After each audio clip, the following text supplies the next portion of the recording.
Nessa aula, iremos apresentar o que é epidemia, suas classificações, o que é hemorragia, seus tipos e causas. O que é epidemia? A epidemia é a junção de duas palavras, hiper, que significa muito, e emia, que significa sangue, ou seja, um aumento de sangue que é circulado em um local específico, em um determinado órgão ou tecido do organismo, sendo ocasionado principalmente pela dilatação arterial, aumento do número de vasos sanguíneos funcionais, por intensificação dos fluxos ou pela redução do escoamento venoso causado por uma obstrução. A epidemia é uma resposta fisiológica do organismo a um agente irritante, sendo assim, causando um aumento na permeabilidade vascular e aumento nos números de vasos funcionais nos locais com a irritação, resultando numa microhemorragia local com função de liberar mediadores químicos para remover do corpo humano os agentes que provocam essa irritação.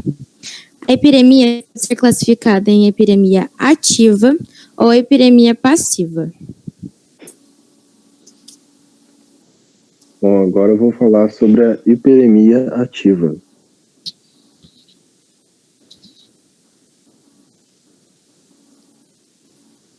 A epidemia ativa pode ser entendido como uma vermelhidão numa região afetada. A dilatação arteriolar e arterial é causada por mecanismos neurogênicos simpáticos e a liberação de substâncias vasoativas. A vasodilatação é de origem simpática ou humoral e leva à abertura de capilares inativos, o que resulta na coloração rosa intensa ou vermelha do local atingido e no aumento da temperatura.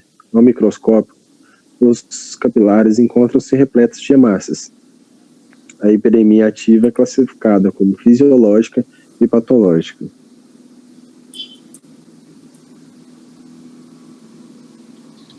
Agora eu vou falar um pouco sobre a epidemia ativa fisiológica.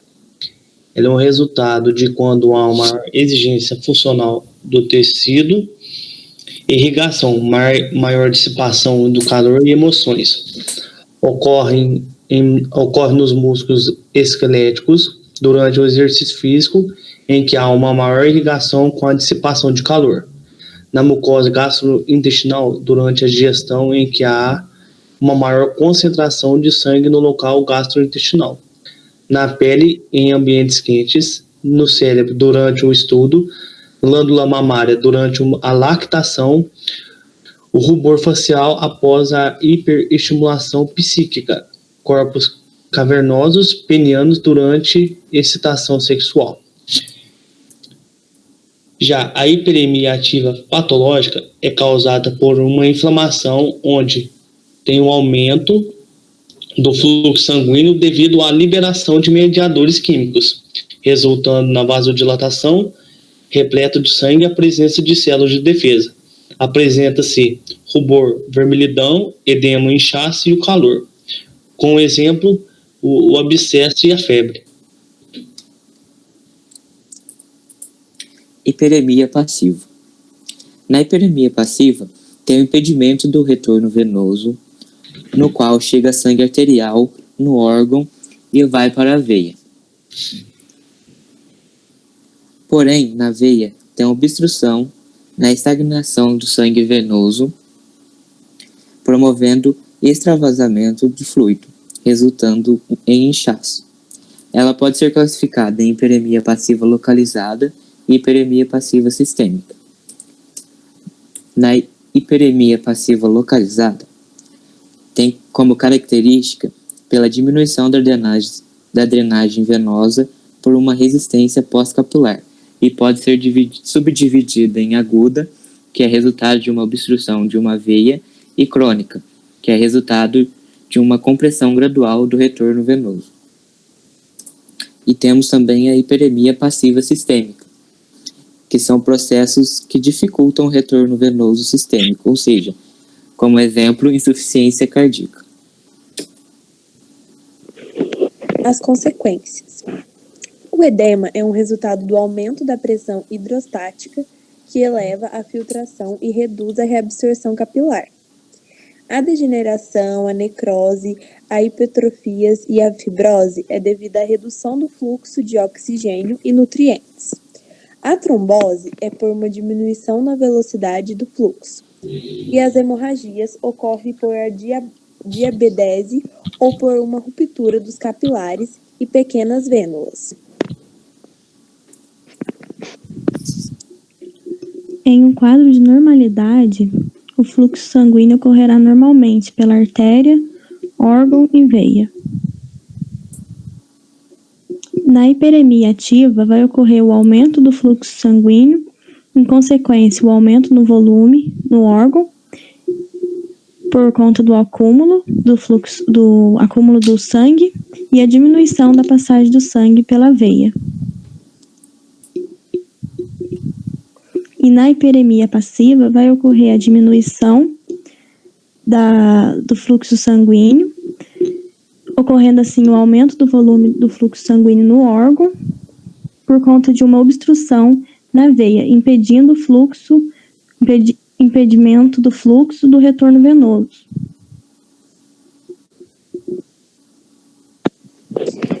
A hemorragia é uma perda de sangue no sistema circulatório, que é ocasionado por conta de uma ruptura dos vasos sanguíneos.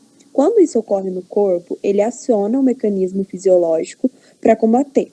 Mas se a perda for superior à resposta compensatória, o indivíduo se encontra em um quadro de choque hipovolêmico, que é muito grave.